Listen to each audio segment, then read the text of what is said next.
চলো এখন আমার ছোট ভাইকে ডেকে দেবো, ও এখন মাদ্রাসায় যাবে, ও মাদ্রাসায় গিয়ে কোরআন শরীফ পড়বে। তো এখন বাজে 5:30, ওকে ডেকে দিতে হবে।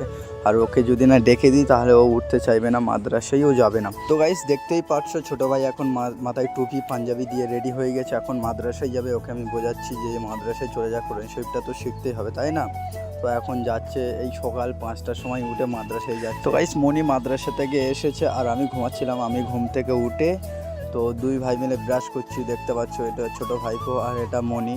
তো ব্রাশ করছে, তিনজন মিলে আর কি করছি, মজা করছি সকালবেলা ঘুম থেকে উঠে।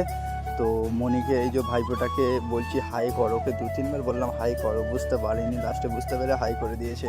তো যাই হোক এখন আমরা ব্রাশ ট্রাশ করবো, করে নিয়ে নাস্তা বানিয়ে আজকের ব্রেকফাস্টটা কী হবে তোমাদেরকে আমি দেখাবো। তো আজকের ব্রেকফাস্টটা খুব মজাদার খাবার একটা হবে। তো চলো এখন ব্রাশটা আমি করে নিয়ে মুখ টুক ধুয়ে দেখা হচ্ছে। তো ফাইনালি গাইস দেখতে পাচ্ছ এটা আমার হাতে, কি বলো তো তোমরা, এটা হলো যে তালের ফুরুলি এবং তালের বড়া বলে। তো যাই হোক এই যে তাল গাছটা দেখতে পাচ্ছ আমাদের ভাইরাল তাল গাছ, তো এই তাল গাছের তাল দিয়ে এই ফুরুলিটা বানিয়েছি, তো ফেভারিট খাবার। তো যাই হোক কারা কারা খেয়েছো তালের ফুরুলি অবশ্যই কমেন্টে বলবে কিন্তু। তো